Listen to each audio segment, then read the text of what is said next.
Est-ce que le kebab est toujours pertinent en 2024? Alors le kebab, c'est mondial. Si on le compare aujourd'hui au tacos, au French tacos, pas au tacos mexicain. Tacos français, t'en as où? En Belgique, en France, c'est tout. Ouais. Peut-être 2-3 qui traînent à travers le monde. Mais le kebab, c'est mondial. Tu vas à Bali, il y a des broches de kebab. Tu vas au Mexique, il y en a. Tu vas au Vietnam, il y en a. Tu vas en Australie, il y en a. Tu vas à Mamoudzou, au Japon, il y en a. C'est mondial, le kebab. C'est un marché français qui représente peut-être 1 ou 2 milliards, je ne sais plus. À travers le monde, c'est peut-être un marché à 15-20 milliards. C'est mondial. Partout, tu verras une broche. Tu vas au Liban, chez les Libanais, ils ont leur broche. Tu vas en Turquie, il y a les broches. Partout, il y a du kebab. Il est là depuis des dizaines et des dizaines d'années. Il n'est pas prêt de mourir. Maintenant, c'est vrai que c'est un produit qui est tenu à 99% par les indépendants, qui est très dur à démocratiser en chaîne. Je ne sais pas pourquoi, parce que je pense que les gens ils sont habitués à leur petit indépendant kebab chez qui ils vont en bas du quartier. Mais bien sûr, c'est mondial. Tu compares aujourd'hui le kebab à la pizza, au burger, mais tu ne le compares pas, par exemple, au tacos, hein, clairement. Comment veiller au bon respect des process dans une franchise? Alors, s'il est franchisé ou franchiseur, alors tu dois animer ton réseau. Très difficile. C'est très difficile, l'animation de réseau. On n'était pas les meilleurs, nous, là-dessus, parce que le dialogue avec les franchisés, il est très complexe. Mais tu as un animateur réseau qui passe une fois tous les 15 jours, une fois tous les mois, une fois tous les 2 mois. Ça dépend des fréquences que tu as mis en place en fonction de ton concept. Mais voilà, il faut aller, il faut vérifier, mais tout en caressant le franchisé, je dirais, dans le bon sens du poil. C'est une relation assez complexe, mais il faut vérifier parce qu'un franchisé qui fait n'importe quoi, il peut bousiller ta marque, hein. Donc, il faut y aller, vérifier. Mais c'est toujours difficile de dire à quelqu'un « tu fais pas bien le boulot » alors qu'il a investi son argent. C'est une relation qui est très complexe. Petite question de Ous-Pac M75. Tu pourrais nous dire quel serait le commerce le plus rentable en 2024? Merci. Il y a plein de commerces rentables. Je dirais que tu dois aller chercher des commerces à forte marge. Si tu mets dans la restauration, va chercher un business, tu vois, un aliment qui ne te coûte pas cher à l'achat et que tu vas vendre cher. Il faut qu'il y ait l'écart de marge qui soit important. Je prends un exemple, le café. Des produits à marge. Là, tu vas faire du bénéfice. Si tu vas aller vendre un produit où la marge est très faible, c'est difficile. Le seul qui va gagner de l'argent, c'est la centrale d'achat.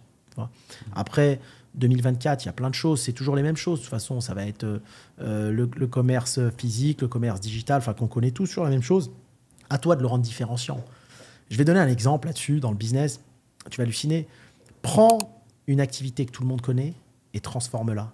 Arrive vierge dans l'activité. Il y a deux types que je connais, je ne citerai pas les noms, qui ont fait HEC.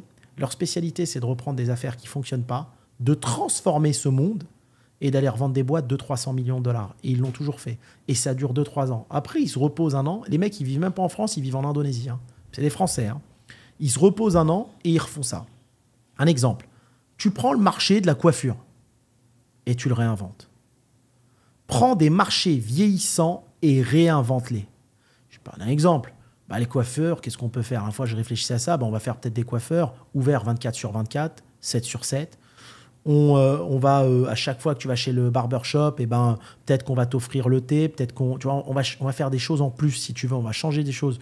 Peut-être que notre modèle, ça sera que tu viennes avec un code, que tu rentres dans le salon de coiffure en tant qu'auto-entrepreneur et on va juste te louer ta place. Un peu comme du WeWork.